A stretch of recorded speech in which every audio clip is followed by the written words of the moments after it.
Okay, so the interesting part of the video. What are we working with? So basically, there's a few things we're working with right now. First one is we got the bezel for, like, the double DIN radio and the cubby pulled out. So yeah, so basically I'm keeping my double DIN radio. There's this company called Brainiac who actually does tablet builds, and you just cut this out and then you put that in. That's like $300 or $400, and that doesn't include the amp, the tablet, and all the other little stuff. So, or it might do, but I just know that I remember the 3D printing stuff was like $300+, and it's cool. I like it. I give them their props. Like, I think they're like one of the first people to do it. Their quality is good, hands down. But it ain't for me because I want to keep the double DIN radio that I have, and since I've already got the car like halfway disassembled, what I'm doing is I'm keeping the double DIN radio for hooking up a reverse camera to the Z, as well as I'm actually going to put an iPad mini at the top right here.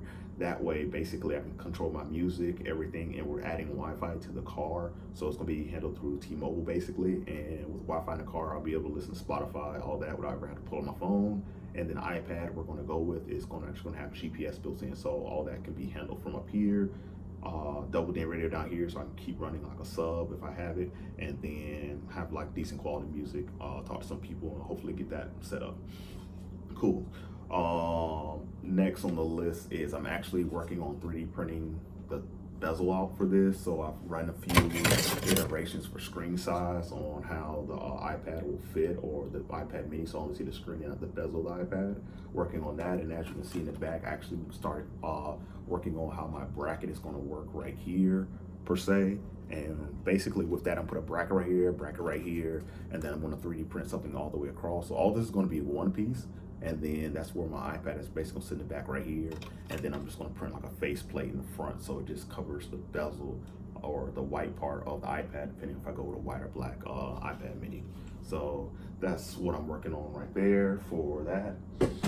I originally was going to go with a Windows tablet, which I still might in the future because I do program C# and Python. So with C#, I can probably build something faster than trying to learn Swift and iOS code. So we'll see on that. Next one I'm working on is I'm actually working on. This may just be a bust right here, but I may or may not end up not using the AC. I might have the AC go through where the tablet goes and be controlled off that through an Arduino or something. Still deciding on that. This is an example where I was planning to put an OLED screen from China in these three and then just run it based off of that, or go with one of the FRS where I have to have the temperature right here and I just control everything through either a movable knob or touchscreen with like a ultrasonic sensor, or through the tablet. And then the biggest thing, or the thing I'm actually excited about the most right now, to actually see this car actually start coming to life, or not really coming to life, but actually the start of the electric build, because all this is just entertainment stuff, is this right here. See if I can get this on knocking the phone off. So this is my J1772 connector, and this is for level 2 charging, which means that I'll be able to charge faster than with a 120 volt. So yeah, so I got the wires right here. It's already weather sealed basically. There's a little gap right here only because I have 2 of the screws off. And what we're doing right now is I am actually running iterations of 3D printing a holder for these. So the problem here is this one, I ran the threads way too thin on the inside, so it failed, but it actually still, I think it still works. Let's see if we can get this go. Sorry, let's see if we can get this go. Will it work? Okay, turn this back on. Laptop shut off.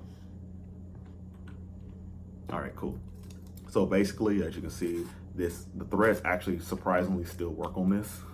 So I couldn't get away with this. Like, you can kind of see like it's breaking only because I'm pulling hard, and you can see like I'm actually straining a little bit trying to pull this apart. So I think it's stronger on this side, but I'm not gonna break it yet. But basically what this is gonna do is I am going to actually, let's see if we get this in there. This is how it's gonna work. So I'm actually gonna put this where the gas tank is, and the way it works is I'm going to actually bolt this down through the backside, like right here. So run the bolts on the back, and then I'm gonna put this through where the gas filler neck is. And where the gas filler neck is, I am actually going to go from the inside where, you know, you put the regular gas pump thing at. I can't even think of the name right now. I think it's just gas pump. And I'm just gonna twist this on, and this is basically the quarter panel of the 350 inside of where the gas tank part is, or the gas opening door is. So this goes from the back where under where the wheel well is, or the fender, and then this goes in from like the inside where the gas door is. It's going to tighten up on this, and then when it tightens up on it, or I still got to print this a little bigger for clearance, but when it tightens up on this, it's going to tighten it in place right there, tighten it real tight so it doesn't like rotate or anything. And then basically I'm going to run this. I'm still deciding where I'm going to run this through, if I want to run it through the trunk of the car, underneath the car, or whatever. And yeah, and on top of that, I still got to drain the gas out the 350 because it doesn't use, they don't have a filler, or they don't have like a plug or anything to remove the gas unless you just like drill a hole or siphon it out. So that's the next on the list. So yeah, that's the current progress with the 350Z. So yeah, it's planning to be level 2 charging. We're planning to run,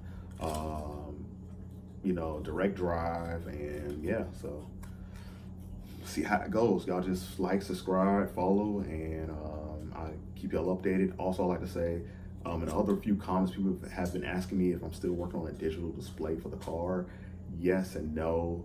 Originally was going to work on a digital display for the 350 for like with the gas engine, but because I'm going to electric now, I was planning actually just to switch it up a bit and still keep like this one for the speedometer.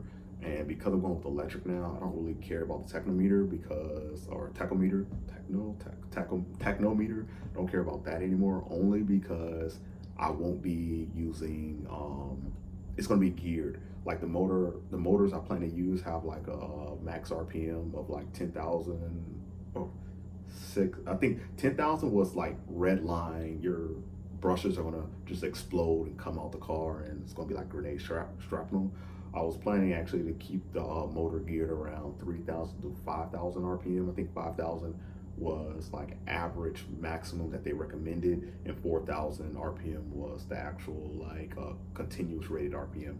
So I mean, in reality, I think I was gonna rate it 4,000 RPM to be, I think it was like 4,000 RPM to be like 80 or something miles per hour, which means that if I'm not driving over 80 plus, like I don't really have to worry about it.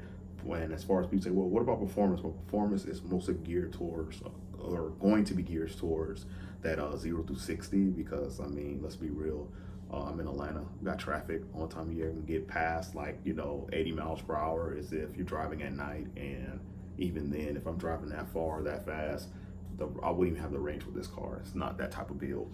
So yeah.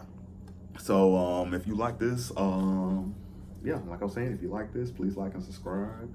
And if you got any ideas, questions, or comments, just let me know. And yeah, that's it.